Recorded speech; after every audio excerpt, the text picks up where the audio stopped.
साल 1857। भारतीय इतिहास में ये सिर्फ एक तारीख नहीं है, बल्कि एक पूरी क्रांति की कहानी है। एक ऐसी चिंगारी जिसने पूरे देश को जगा दिया। तो आज हम बात करेंगे उन लीडर्स की, उन नेताओं की, जिन्होंने इस महान विद्रोह की मशाल को थामे रखा। अच्छा, तो बात ये है कि ये जो विद्रोह था ना, वो किसी एक अकेले इंसान की बगावत से कहीं ज्यादा था। ये तो एक लहर की तरह था। तो सवाल ये उठता है कि जब पहली आवाज उठी तो उसके साथ और कौन कौन खड़ा हुआ? पूरे भारत में किसने इस पुकार को सुना? चलिए पता करते हैं। हर बड़ी कहानी की एक शुरुआत होती है, और इस कहानी की शुरुआत हुई बैरकपुर से। ये वो जगह है जहां पहली चिंगारी भड़की और देखते ही देखते उसने पूरे उपमहाद्वीप में आग लगा दी। और वो चिंगारी कौन थे? मंगल पांडे, एक ऐसा नाम जो आज भारतीय स्वतंत्रता संग्राम का पर्याय बन चुका है। सोचिए, कैसे एक व्यक्ति का साहस, एक अकेले इंसान का जज्बा पूरे देश की आवाज बन सकता है। तो ये थी शुरुआत। जगह थी बैरकपुर और नेता थे मंगल पांडे। ये वो कॉम्बिनेशन है जिसे इस विद्रोह की नींव कहा जा सकता है। यहीं से सब कुछ शुरू हुआ।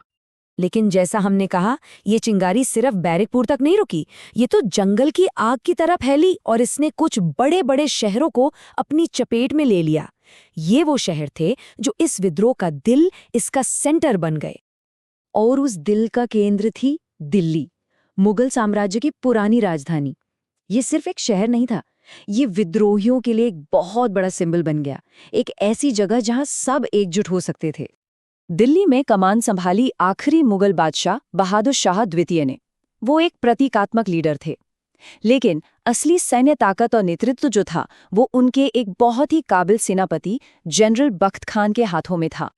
दिल्ली से ये आग सीधे पहुंची लखनऊ, जो उस वक्त अवध की शान हुआ करता था।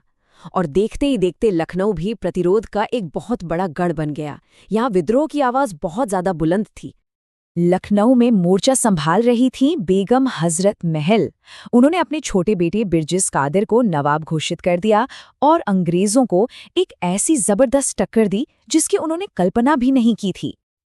अब चलिए आगे बढ़ते हैं कानपुर की तरफ।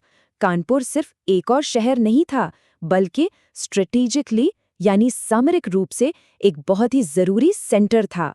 और यहाँ जो विद्रोह हुआ वो बहुत तेज और निर्णायक था।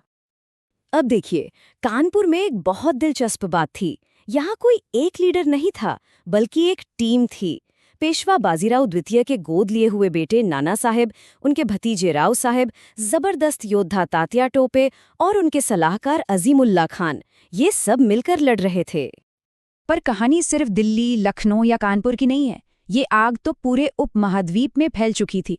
चलिए जरा तेजी से देखते हैं कि देश के बाकी हिस्सों में इस मशाल को कौन थामे हुए था। झांसी में मोर्चा संभाला हुआ था रानी लक्ष्मीबाई ने, जिनका नाम ही वीरता का दूसरा नाम है। वहीं दूसरी तरफ बिहार के जगदीशपुर में एक और हैरान कर देने वाली कहानी थी।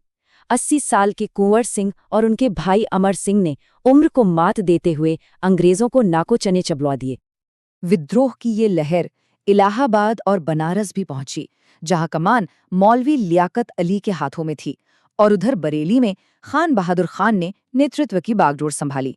इससे पता चलता है कि यह आंदोलन कितनी दूर दूर तक फैला हुआ था। फैजाबाद में मौलवी अहमदुल्ला एक प्रमुख हस्ती बनकर उभरे, और ग्वालियर में तात्या टोपे ने रानी लक्ष्मीबाई के साथ मिलकर एक मजबूत मोर्चा बनाया। और हाँ, एक बात गौर करने वाली है, तात्या टोपे कानपुर और ग्वालियर दोनों जगहों पर सक्रिय थे। तो ये तो थे कुछ बड़े नाम। अब जो लिस्ट हम देखने जा रहे हैं वो सीधे हमारे सोर्स डॉक्यूमेंट से ली गई है। ये इस बात का सबूत है कि ये विद्रोह कितना संगठित और कितना व्यापक था। चलिए पहली लिस्ट देखते हैं। ये उन्हीं नामों को कंफर्म करती है जिनकी हमने अभी बात की। बैरकपुर से मंगल पांडे, दिल्ली से बहादुर शाह सेकंड और बख्त खान, लखनऊ से बेगम हजरत महल, कानपुर से नाना साहेब और तात्या टोपे, झांसी से रानी लक्ष्मीबाई और बिहार से कुंवर सिंह। और ये दूसरी लिस्ट, ये इस विद्रोह का असली पैमाना दिखाती है।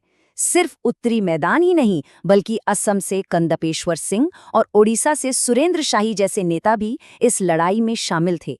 ये सच में पूरे देश के नेताओं का एक बहुत बड़ा और डाइवर्स नेटवर्क था।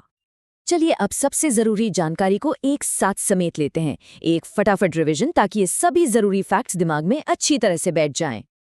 तो इन मुख्य लीडर लोकेशन जोड़ियों पर एक आखिरी नजर डालते हैं जो इस विद्रोह की रीढ़ थे। दिल्ली में बहादुर शाह द्वितीय और बख्त खान, लखनऊ में बेगम हजरत महल, कानपुर में नाना साहेब और तात्या टोपे, झांसी में रानी लक्ष्मीबाई, बिहार में कुंवर सिंह, इलाहाबाद में मौलवी लियाकत अली और बरेली में खान बहादुर खान। आखिर में 1857 का विद्रोह किसी एक नेता की कहानी नहीं थी। ये तो अवज्ञा का एक ताना बाना था जिसे पूरे देश के नेताओं ने मिलकर बुना था। इसका हर धागा एक अलग कहानी कहता है जो एक सामूहिक संघर्ष में आकर मिल जाता है। और ये हमें सोचने पर मजबूर करता है कि क्या यही भारत के पहले संगठित स्वतंत्रता संग्राम की सच्ची तस्वीर थी? ऐसी ही और जानकारीपूर्ण प्रस्तुतियों के लिए कृपया लाइक, शेयर और सब्सक्राइब करें। अगर कोई सवाल या सुझाव हो तो हमें नीचे कमेंट्स में ज़रूर बताएं।